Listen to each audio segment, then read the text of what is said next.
Hey guys, my name is Kat, and today I'm practicing some philanthropy by sharing a little bit of my time and my skills with you guys. So, like I said, my name is Kat. That's what my family, friends, and teammates all call me, but my real name's Catherine. I'm 20 years old. I play basketball at Fordham University. This is a Division I school in the Atlantic 10 Conference, and it's in New York.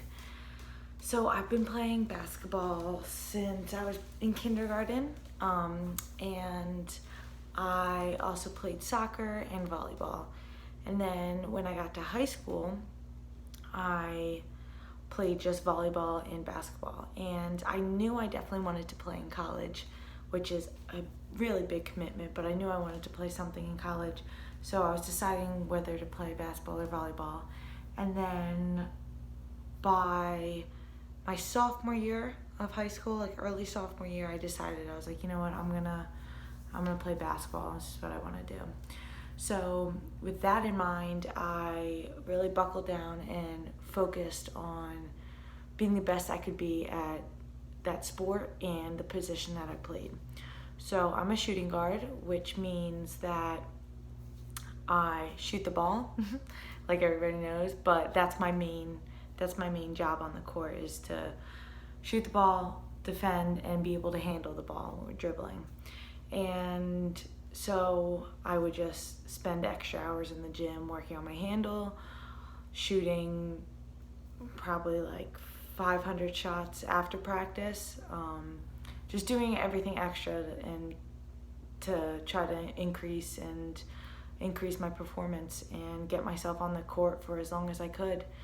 So my freshman year of high school, I didn't play really at all. I mean, I got a few minutes here and there when it came game time, but didn't really play much. So the summer going into my sophomore year, I decided this is going to be the summer for me. This is going to be, I'm dedicating this whole time and this preseason to getting where I need to be to get myself on that court. And then by my beginning of my sophomore year, I started on the court. And I played a lot. So then by the end of my sophomore year, beginning of my junior year, I committed to Fordham. So I got a full scholarship to play there. And I was like, this is a great school. I would fit in great here. And I was happy, so I committed there. And 3 weeks later, I tore my ACL in practice. This is my junior year. And that means that I'd be out my entire junior year of high school for basketball and my senior year for volleyball, because it was 9 months, the recovery. And this was probably one of the hardest things that I had to go through, because I thought the hardest thing that I would have to go through is just getting myself on that court. And when you have an injury that keeps you from even working to get what you want to achieve, it's really hard. So that made me take a step back and had me get a little mentally tougher, not just physically tougher. I couldn't just shoot extra shots after practice. I couldn't get more in shape. I couldn't work on my handle while running up and down the court. I was almost on bed rest for like two months because I couldn't walk at all, and that was really tough for me. So that was a part of my life where I really had to grow mentally before I could grow physically on the court.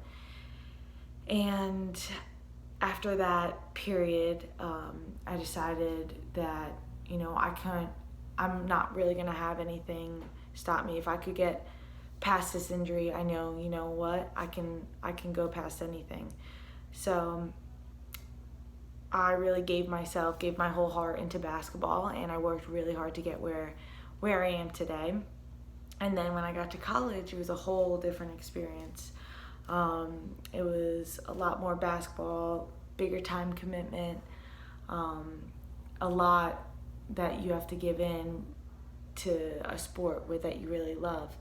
And my advice to you guys is, when you decide what you want to do, give your whole heart into it. Go as hard as you can, push yourself. I know you're tired.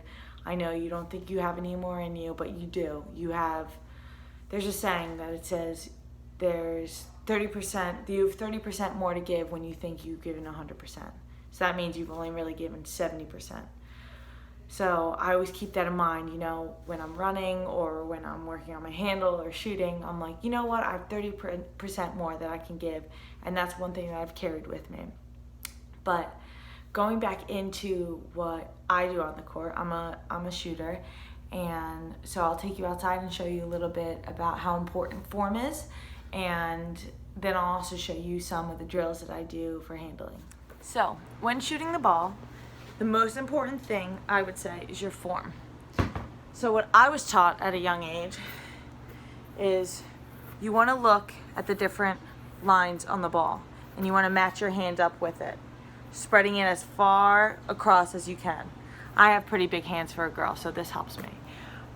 So you want to line your fingers up just about like this.